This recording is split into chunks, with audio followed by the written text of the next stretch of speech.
Welcome to Sunday School, everyone. And today we'll be talking about the third ornament for our Jesse tree. So we've talked about this story before in Sunday School. It's the story of Noah's Ark, the flood, and the rainbow. Yep.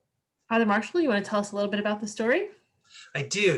This is where God is really kind of on a beautiful way understandable for us, because God gets frustrated too when situations feel like they're out of control. And human beings, after Adam and Eve and all the rest had kind of kept making more human beings, they were starting to teem across the face of the earth. The problem is not all human beings made good choices. And in fact, many human beings, most human beings in those days were not making good choices at all. They were making bad ones. And evil was pervading across the face of the earth. And God was frustrated with it. So God decided that God was going to make a new creation and stop one thing and start another. I don't know if you experience it, but if your computer or your phone hangs up, it won't work. What do? We reboot it, don't we? That's right. This is exactly what that is. So God resolves to reboot creation. And the way God is going to do that is with a great flood. But God pauses and thinks for a minute and says, you know what? There should be a remnant. So God speaks to a righteous man named Noah and says, I want you to build a large boat. We'll call it an ark. And it's going to be made of gopher wood. Gopher wood's very dense, but it's also very light. And it's very buoyant. And I want you to build this ark. And I'm going to have you put in the ark 2 animals of every kind. They're going to be pairs of clean animals and pairs of unclean animals for sacrifice. And I want you to have the ark ready for when I tell you. So Noah does that with his sons and their families. They build the ark. And then one day, all these animals show up, they get into the ark, and then it starts to rain.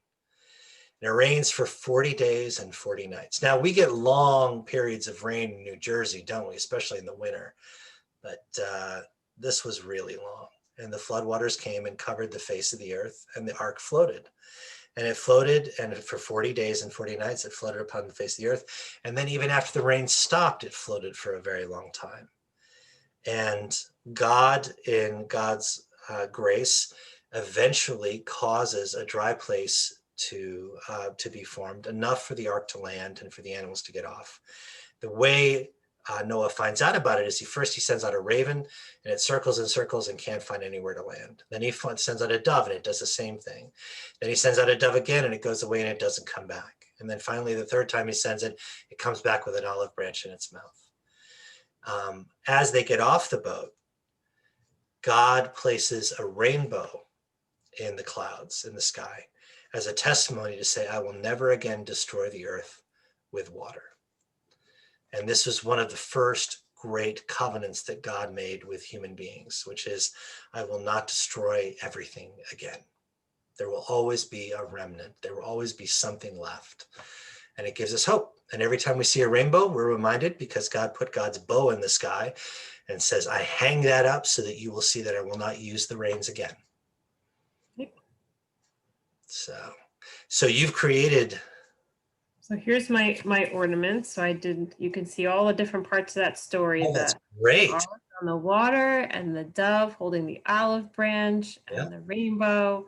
And my son even added right over here a little hippo that is waiting on the ark to land. I love hippopotamus. It's one of my favorite animals. Of course, you can see in this one that before I color it, you can see that there's the rainbow around the ark. And then there's the bird flying around looking for the dry land. So it's a great one to hang up in your tree. Thank you for joining us, everyone. And tune in tomorrow for our next ornament, which I believe is Abraham. Yes, it is. Let's not forget Abraham. He's an important person for us. Take care. God bless everybody. We will see you soon. Bye-bye.